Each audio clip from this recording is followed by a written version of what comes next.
Hi students, good evening to everyone. అందరూ కూడా కొత్తగా స్కూల్స్ కాలేజీలు స్టార్ట్ అవుతుంటే చక్కగా చాలా పాజిటివ్ వైబ్ తోటి స్కూల్స్కి కాలేజ్కి బయలుదేరి ఉంటారు.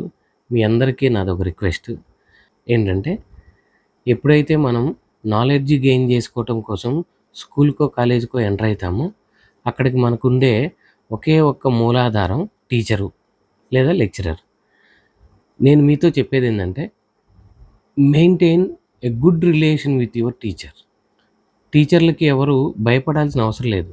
కాకపోతే వాళ్ళని గౌరవించుకోవాల్సిన బాధ్యత స్టూడెంట్‌ది.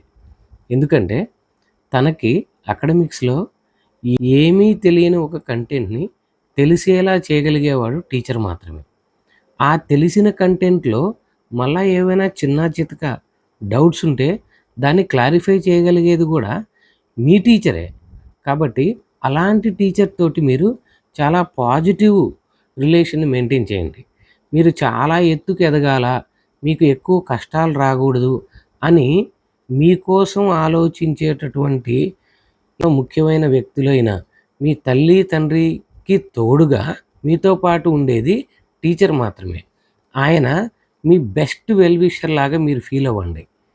అప్పుడు మీకేమవుతుందంటే, సబ్జెక్ట్ మీరు లెర్నింగ్‌లో ఉంటున్నప్పుడు, క్లాస్ వింటున్నప్పుడైనా, అది ప్రాక్టీస్ చేస్తున్నప్పుడైనా మీకు ఏ చిన్న డౌట్ వచ్చినా సరే మీ మనసులో వెంటనే ఏం రావాలంటే, ఎస్, మా సార్ ఉన్నారు, నేను అడిగితే ఏదైనా క్లారిఫై చేస్తారు అనేటటువంటి దృఢమైన నమ్మకం మీ టీచర్ మీద మీరు పెంచుకోగలిగితే, ఆ రిలేషన్ మీ టీచర్తో మెయింటైన్ చేయగలిగితే అప్పుడు నాలెడ్జ్ గెయిన్ అనేది చాలా ఈజీ అయిపోయింది. లెర్నింగ్ అనేది హార్డ్‌గా కాకుండా హ్యాపీ అవుతుంది.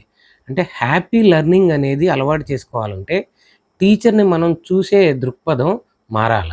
మన మనిషి, నా మనిషి, నా బెస్ట్ వెల్ విషర్ అని ఫీల్ అయితే ఆటోమేటిక్‌గా హ్యాపీ లెర్నింగ్ అనేది పాజిబుల్ అయ్యిద్ది. అంటే లెర్నింగ్ చేస్తున్నప్పుడు హ్యాపీగా ఉండొచ్చు. మనం హ్యాపీగా ఉండటానికి లెర్నింగ్ అనేది పార్ట్ అండ్ పార్సెల్ అనేది గుర్తుంచుకోవాలి. ఓకేనా? I wish you all the best.